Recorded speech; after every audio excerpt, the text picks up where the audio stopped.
Alright, so today we have Ibrahim Siddiq, aka poet and artist, activist, philosopher, and artistic director of grassroots art program known as the Free Art Project, and he facilitates workshop, open mics, and showcases throughout New York for young artists. So, welcome. Thank you. Thank you for having me. Oh my God. Thank you so much for being here. I really, really appreciate you. And as we were talking, I am a big fan of your work, and I want more people to know about who you are and what you do, both artistically and as an activist.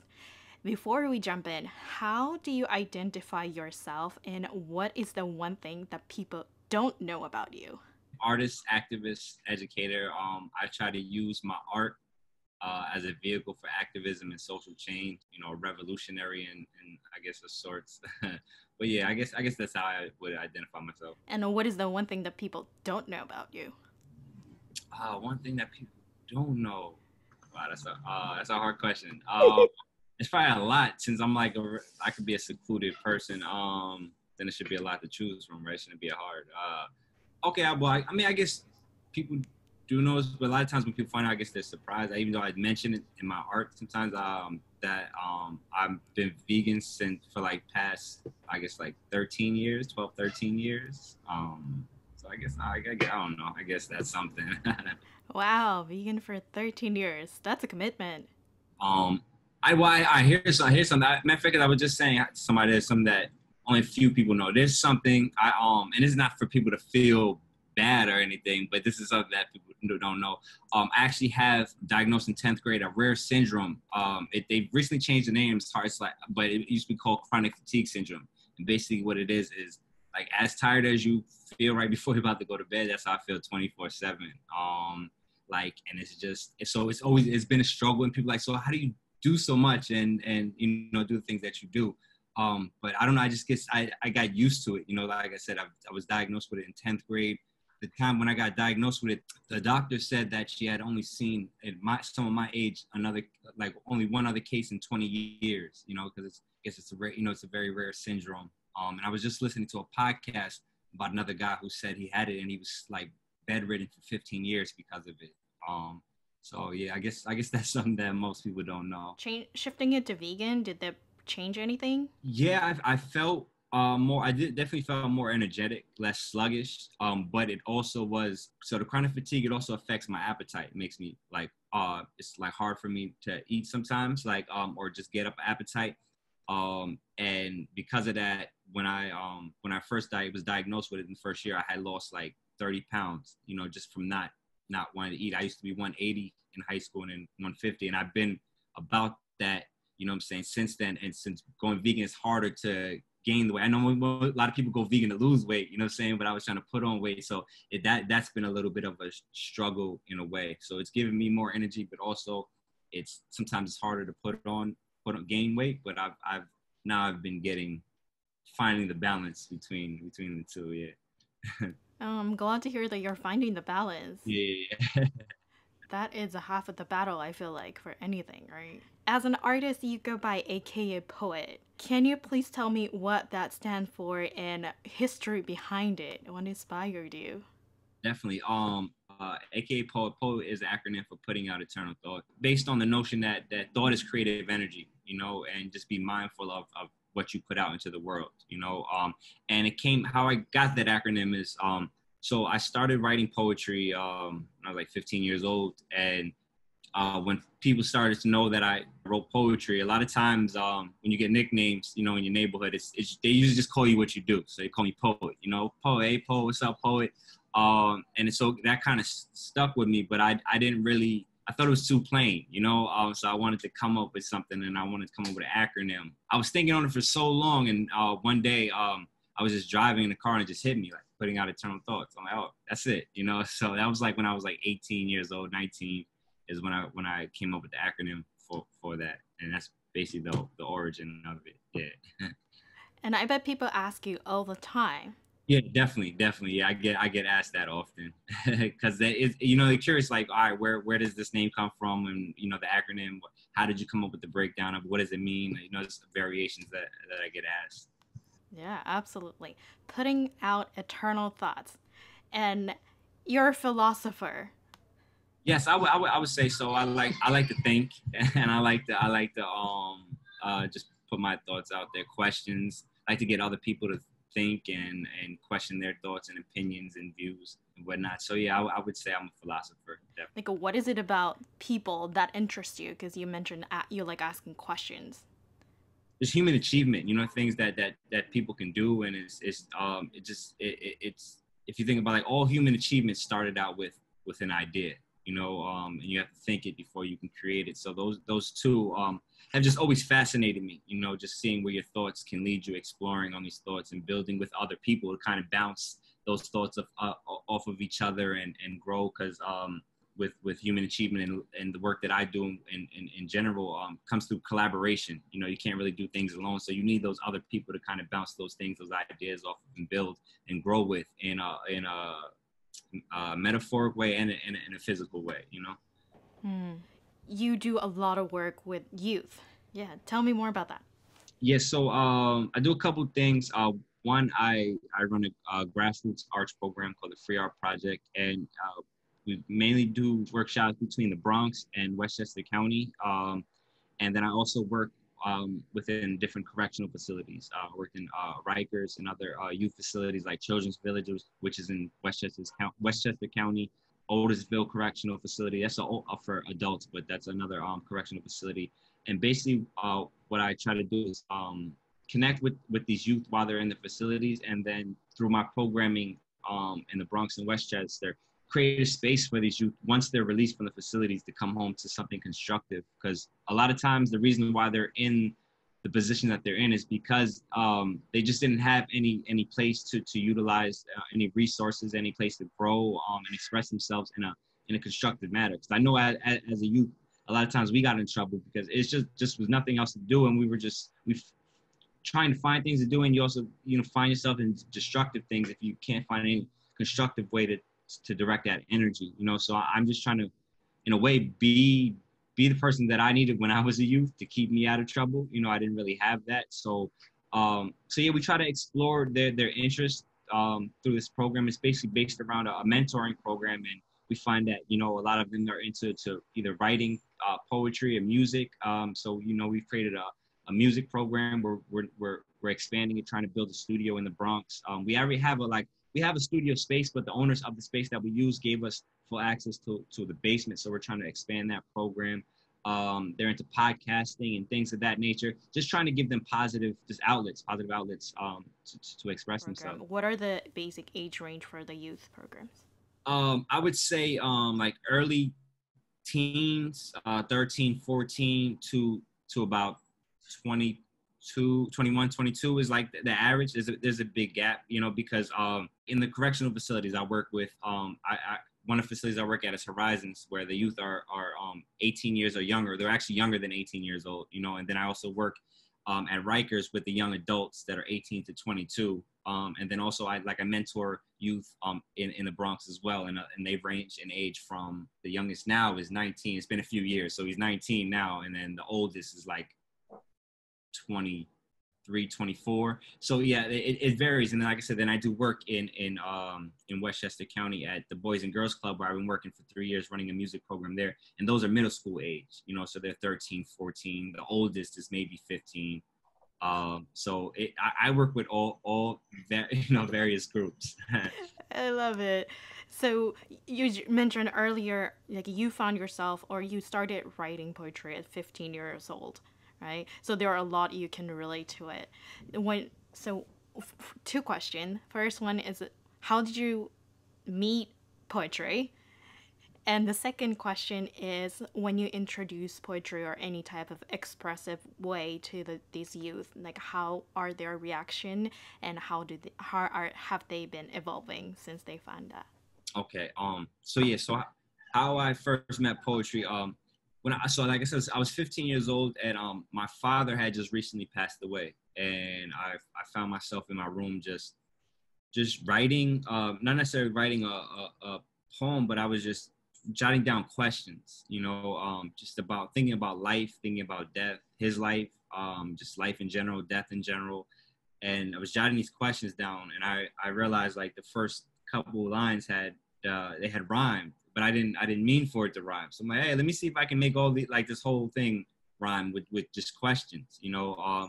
So I did. I was just jotting down everything that I thought, and at the end, I had a poem, and I entitled it "Questions." I still actually have that poem to this day, and that was my first piece. And then I realized that I could kind of organize my thoughts and how I was feeling and put them into this poetic form.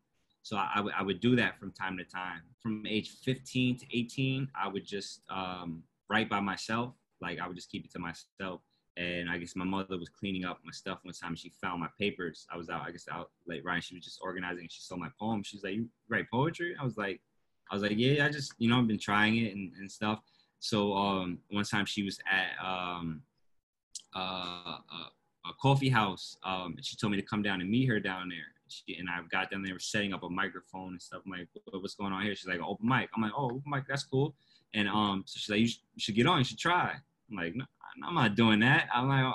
And she's like, "I don't." She's like, "No, go ahead, go ahead." I'm like, "I don't even have my stuff with me." And then she reaches down and has a little folder, and it's all my poems that she brought. She took my stuff. Oh And my she was god. like, "I like this one. I like this one. I like this one." And she's like, go up and read it. She's like, "You get 3 pieces, so go." And then I went, and I read, and I got it like a good reception. And then the people there were like, "Hey, have you ever heard of the New Eurekan Cafe?" And I'm like, "Nah, I never," because I didn't know it's spoken word, but I just knew poetry and poetry reading. So she said, "You should go check it out." And I went down there and saw it. I'm like, "Yeah, I can do this." And I wrote my first spoken word piece and performed it there. And that's how I got into the whole spoken word and poetry, So it was like, I know it's longer than how I just met poetry, but it's how I got into writing poetry, then how I got into spoken word.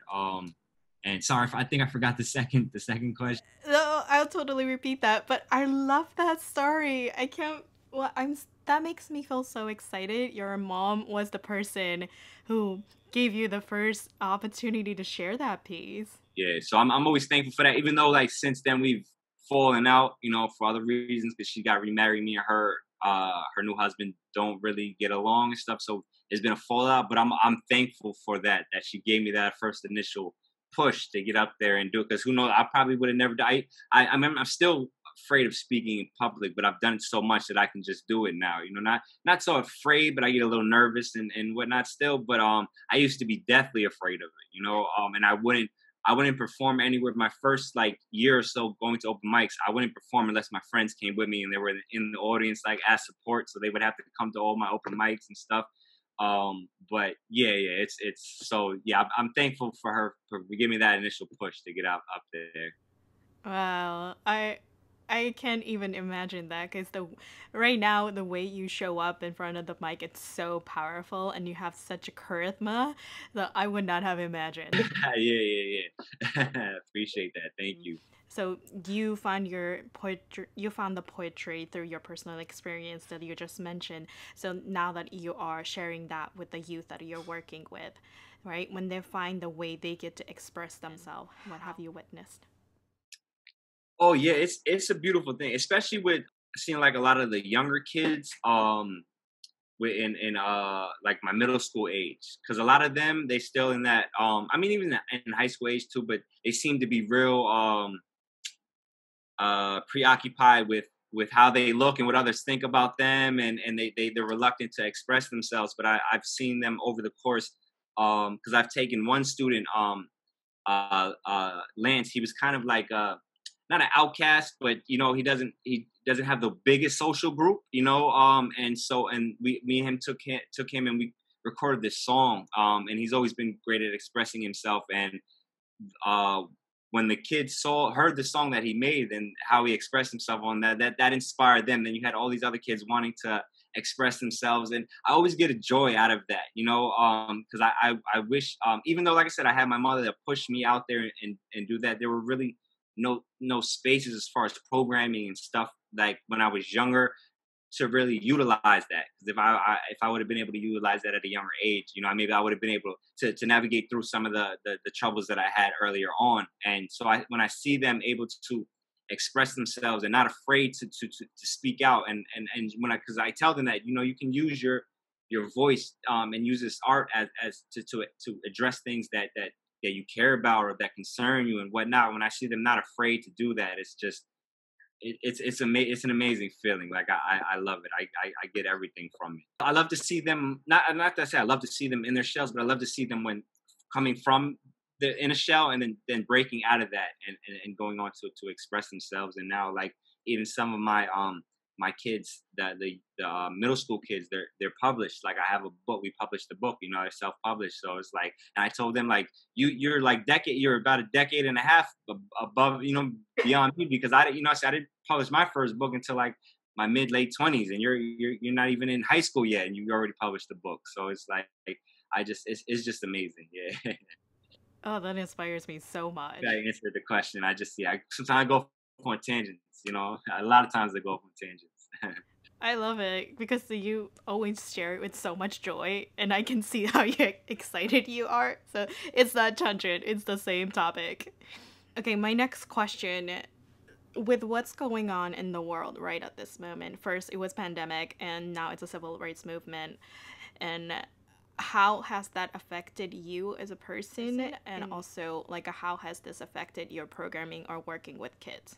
Both of those questions are kind of one and the same because everything about what I do is working with doing my program, working with kids.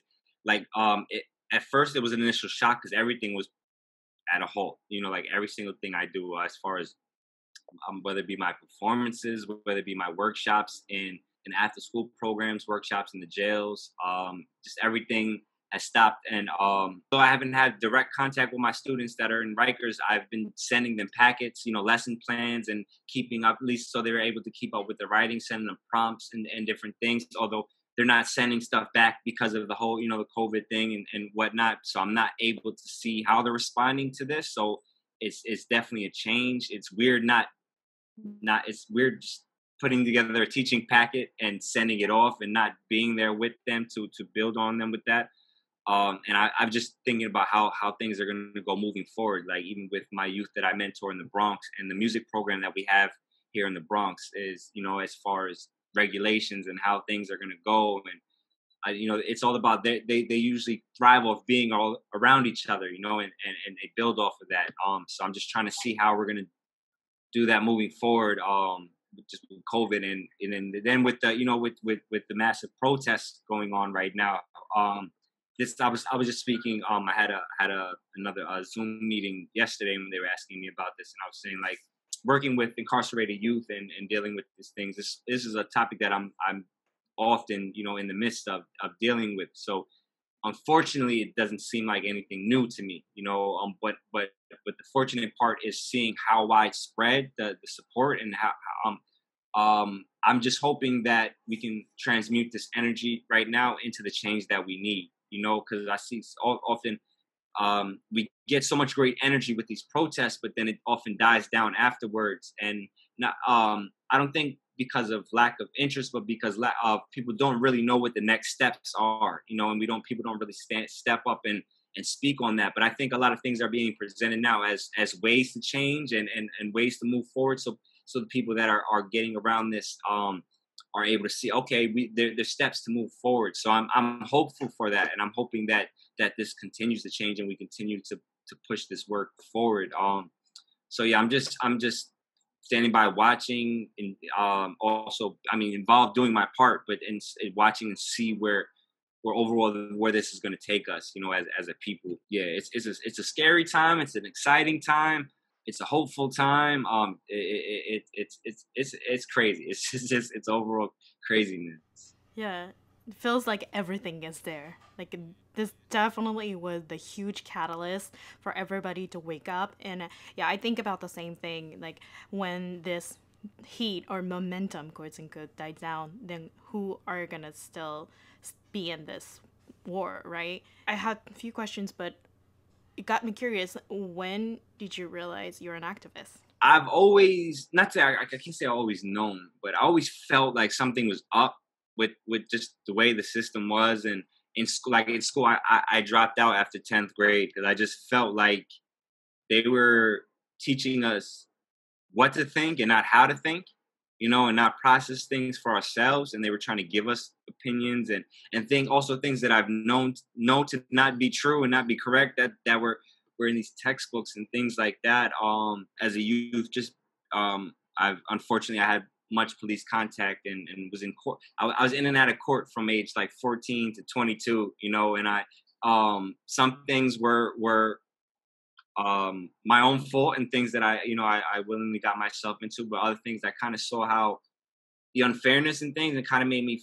I started to fight back for myself and kind of learn my rights and what police can do, it's always been something with me. When I learn something, I always feel like a responsibility where I gotta pass that on in some way and teach somebody else. When I started doing poetry, I realized, because I started writing poetry for myself when I said my father passing and this and that. And at some point, I realized that the same way that this writing helps me, it can probably help other people, and I can use my writing for a purpose. Because people were saying that I was good at it, and now I believe that. But in the beginning, I didn't really think that I was any good at it. But then I realized, if people are saying that this is good and people will listen to me, that I can use it for a reason. And like I said, I've always been a teacher. I was in schools teaching before I was writing poetry. Before I was writing poetry for real. I started writing at 18, like before I went to open mic and stuff. But the teaching aspect, and then the poetry, and then using the poetry as like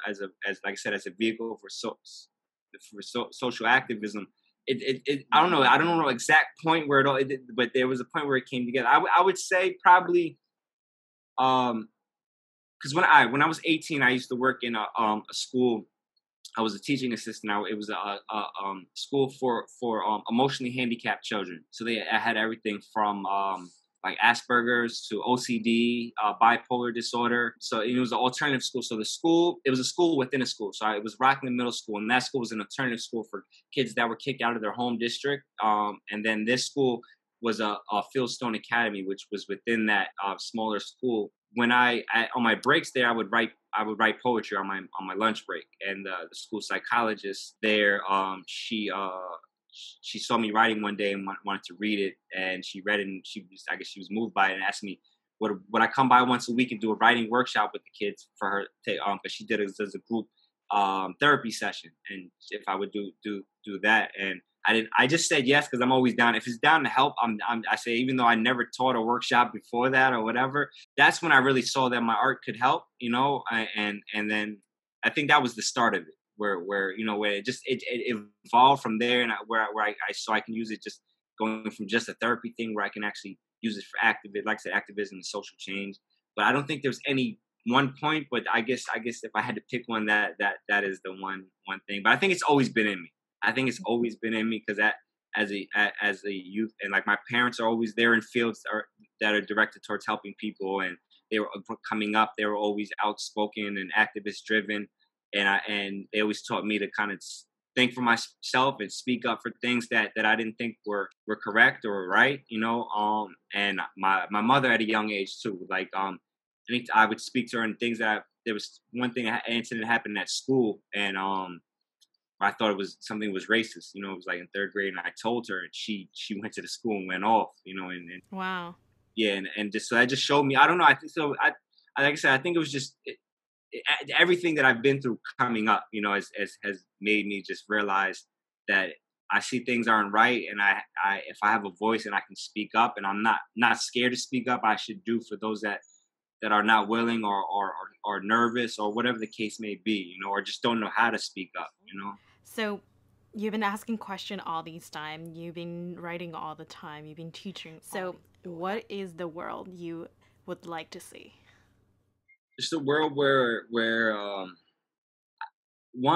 first off, where people don't have to worry about the basic necessities of life, and that's housing, food, and shelter, food, and water, and where they're able just to express themselves and explore life, and fulfill their purpose. I don't really know what that would look like just for myself. I think that's something that we need to discover as a collective. But it's just where people are free to express themselves, and as long as they don't hinge on anyone else's right to express themselves. I don't know. I think I'm still trying to figure out exactly what that looks like, but I think it starts with first educating people to the ills of this system and what's wrong with it, and us being able to collectively come together and correct those things so we can build that future. like I said, the world that I want is just for everyone to just be free to be who they are and feel their purpose and whatever they feel that is for themselves, whatever they discover for themselves. Because most people don't have that ability. You know, they don't have that necessity, and a lot of people are just living life on survival mode. You know, yeah. So I just wish that that wasn't the case. Yeah.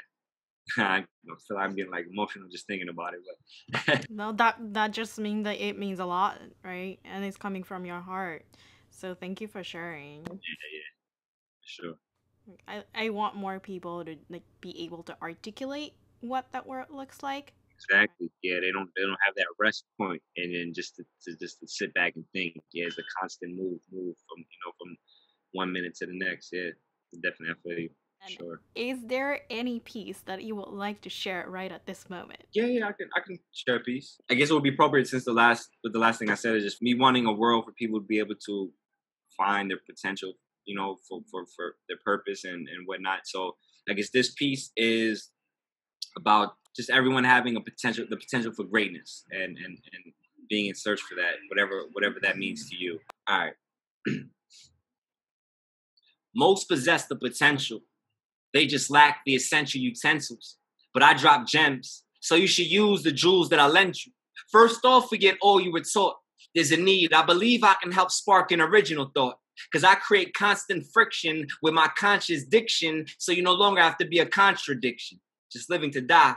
See, there's more to life before it passes, and the masses, they're not blind. They can see through their eyes. Their vision is just blurry. But no need to worry, because I spit such descriptive scriptures that they paint perfect pictures. And once you better your vision, you can make better decisions the better you're living. Because my words give birth to revolutionary ideas and the thoughts of my peers. You're impregnated off the mere presence of my soul. I got that immaculate conception flow.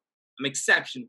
But they fear me because I resemble my father. Brain of a scholar, heart of a martyr. See, my pops had a way with words. He used it to chase the girls. I'll use it to change the world. Because once my compassion is lit, nothing surpasses my passion to spit. It's enough to go around. Don't need to ration it. But see, I like to take a break from my story and recognize those that God called up before me. A moment of silence for those lost through unnecessary violence. Rest in peace to William Cooper, especially. Murdered in cold blood by Apache County deputies. You were what most only pretend to be. And for that, I'm picking up where you left off. And for Malcolm and Martin King, I'm doing the same thing. But see, I'm not name dropping for the applause. I'm just trying to show you what you lost. They say I got some pretty big shoes to fill, but they fit me just fine. And I ain't even hit my prime. Throughout time, they've been playing the same sad song. And we didn't even call up a request. They say the truth is hard to swallow and even harder to digest it. I learned you don't have to live it at all to die by the sword. And even a pawn has potential to become the most powerful piece on the board. It's just that many people are stuck in their ways, afraid to break a bill because they can't handle change. I'm just trying to show you a way, not the path that I see fit, the one you pay for yourself once you learn this. But see, you got to beware of those trying to distract you with an illusion of truth. That's what illusionists do. See, some things can't be proven. So here's a pen and a pad. You draw your own conclusion. I got my philosophy, but they can't properly interpret my ideology. So they pass it off as arrogance. Please, don't get it confused like most do. I'm destined for greatness. It's so true. But then again, so are you. That's it. Wow. Thank you. Appreciate that. Thank you for sharing. Like honestly. Appreciate the opportunity. This was fun. I like this. Oh my god. So how you just shared this amazing piece. How can people learn more about you, your projects, your workshops, and how can people support you and how can people buy your book? Come on. You can find me like on my social media, Instagram, aka Poet, on Facebook. For my organization is the Artist Collective. Facebook.com/the Artist Collective, or my name Ibrahim Siddiq, Ibrahim Asad Siddiq. You can look that up. If it's what else? YouTube, the Artist Collective. You want to email me, iheartfreeart@gmail.com if you want to learn more about my organization. We're the website, we're trying to get it fixed up right now. My book, you can go on Amazon and you just type my name in, and it should pop up. It's called Words in Black and White. I have another book that I just finished. It was supposed to be released in April for National Poetry Month, but COVID had other plans, so probably maybe the fall I'll get to do like a actual book release if things are starting, open back up. But yeah, so yeah, you can. There's a bunch of ways you can hit me up and check me out, and I appreciate this. Thank you so much. Thank you. And this is my final question. What is your call to action for the world? Hmm. I guess be active in your community, as active in your community as you can, because if we all are, that will change the world. Whether it be starting a community garden for helping people be sustainable, mentoring a youth in your community, even if it's just one person, finding an organization within that community and volunteering your time. Not it's not always have to be about money. You can volunteer your time, your services. Speak up, speak out. There's so many ways.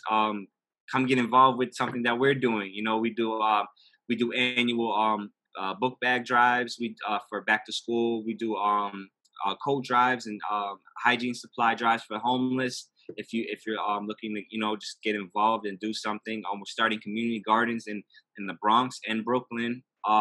We have a lot going on. There's a lot going on in your community. So just look around, check what's going on, find something that resonates with you, and donate your time. Get involved. So that's my call to the world. Get involved locally, and that'll have an effect globally. Well, thank you so much for joining me today, and thank you so much for sharing your piece, your words, your wisdom, and just thank you for being who you are. Thank you. Appreciate it.